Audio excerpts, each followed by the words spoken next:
This is a preview of the latest episode of Gators Breakdown. Link to the full episode is in the description. But let's go to Goodwin here, why this one was so big, and was only at Kentucky for one season. Committed to Kentucky as the 38th ranked prospect in the class of 2022. So on the verge of five-star status was Goodwin on the 2022 24/7 Sports Composite. From Indiana, 6'8", 351 pounder. That's what Kentucky had on him as far as weight goes. I'm hearing he's 360 now, Will. They want that weight down to about 330, 320.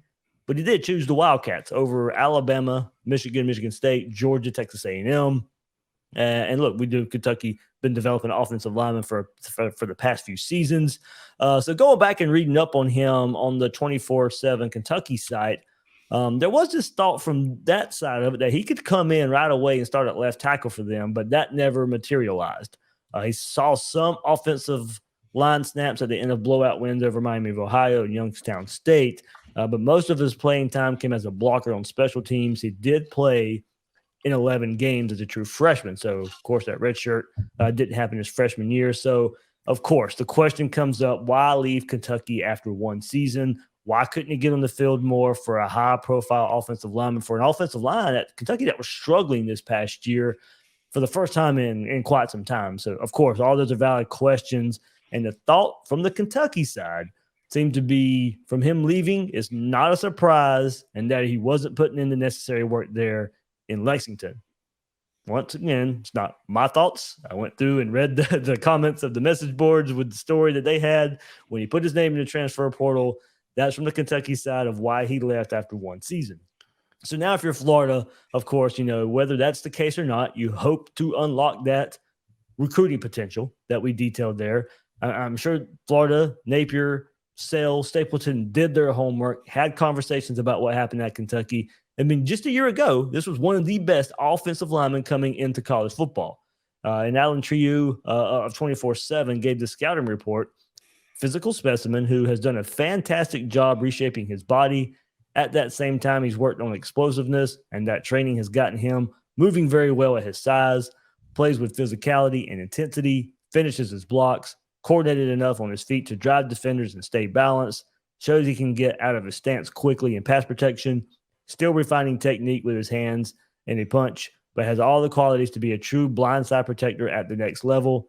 Has tremendous upside and willingness to work on his body is a good sign, and he needs to continue to make sure his weight is manageable because he's naturally a massive person. Has the potential to be a franchise type of left tackle. There is some rawness here, but his trajectory has gone upward. So that is the detail on one Kiata Goodwin. The transfer from Kentucky, look for him hopefully to be part of this transfer class for the Gators and add it to Damian George and Micah Mazuka for the transfer portal for the Gators in this 2023 class. Yeah, it's really interesting because Florida has sort of gone with a sure thing when it comes to Mazuka. I mean, he's somebody we've talked about before, but essentially was maybe the second best guard in the country behind Osiris Torrance. So you just sort of figure you plug him in at left guard, not right guard, but still you plug him in as essentially you've now replaced Torrance. And then you look at George, somebody with the Alabama pedigree, started a few games there a couple years ago, seemed to fall out of favor. But he's sort of that mid-grade, this guy's going to be able to come in and contribute, whether he's a starter, whether he's a solid backup.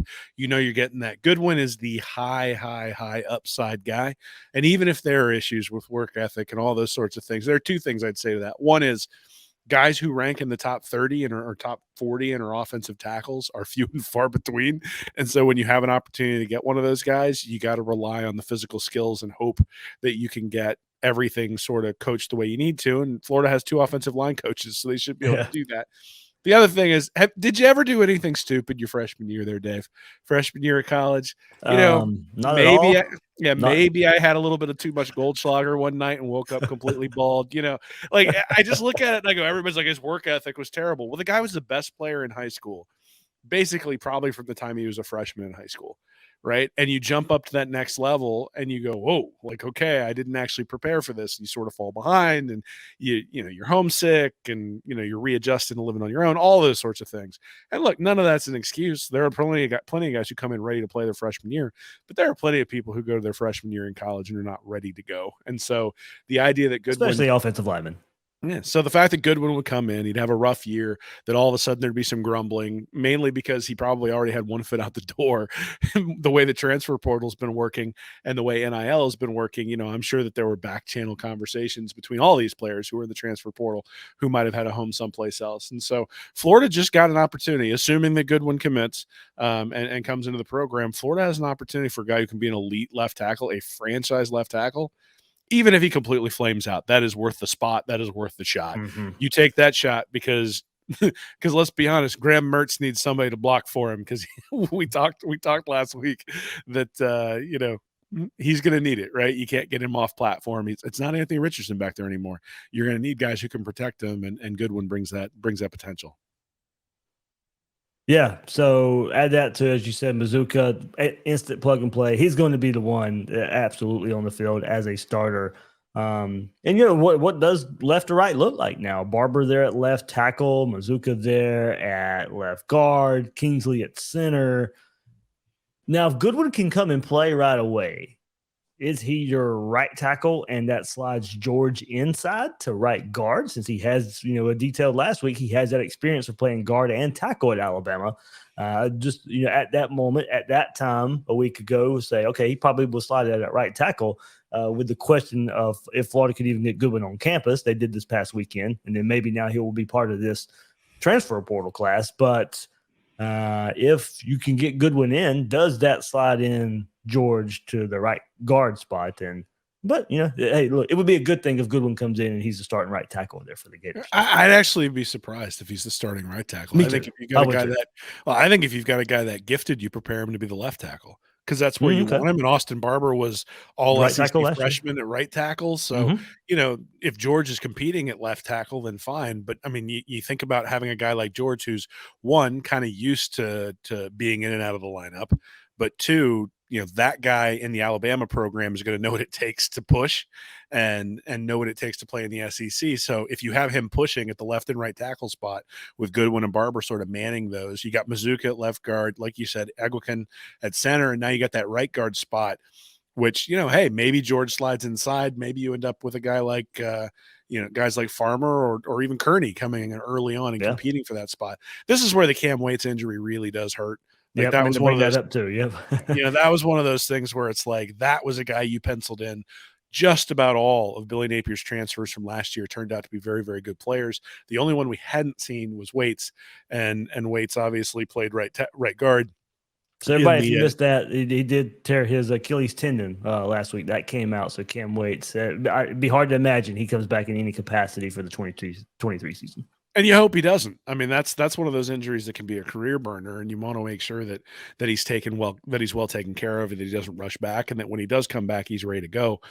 Again, though, I think that sort of goes to what you need to play at tackle. I was actually thinking that they might shift Waits out to tackle, but with bringing George and Goodwin in, with bringing George and Goodwin in, I think the plan would have been to keep him on the inside. But that's the other thing, is I suspect that George and Goodwin, in some ways, maybe the final push for Goodwin might have been that they needed him because Cam Waits was injured. So that's unfortunate. But again, you start looking at what the offensive line is going to look like. I mean, look, Richie Leonard wasn't terrible at guard last year. I expect him to play.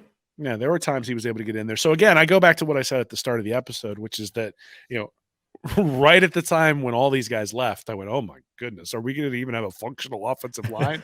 Osiris Torrance, Richard Garage, Michael Tarquin, Ethan White, Yusuf McGarble, Joshua Bryan. I mean, that's 1, 2, 3, 4, 5, 6 offensive linemen, and 2, right there at the bowl game that we thought would be on this team next year in Tarquin and White.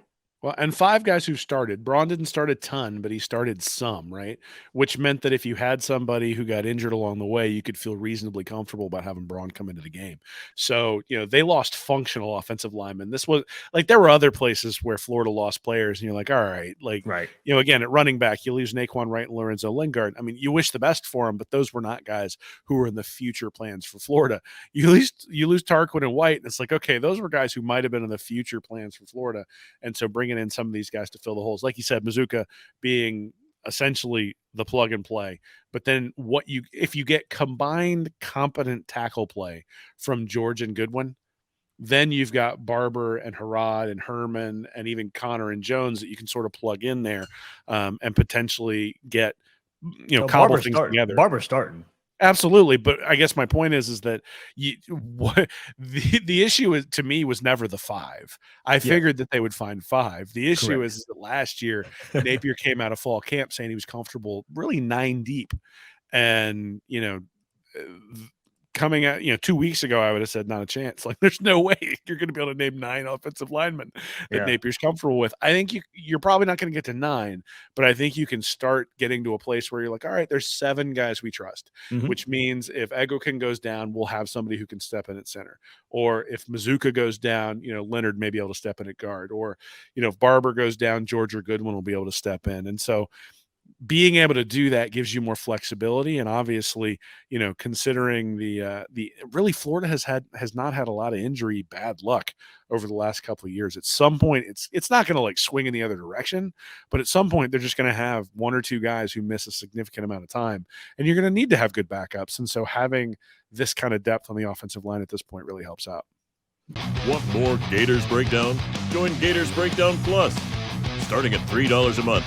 Get access to unique episodes, plus a blog, chat room, giveaways, shout-outs, and more. Gators Breakdown Plus is furthering the interaction with fans and listeners like you. Head to gatorsbreakdown.supportingcast.fm to join Gators Breakdown Plus today.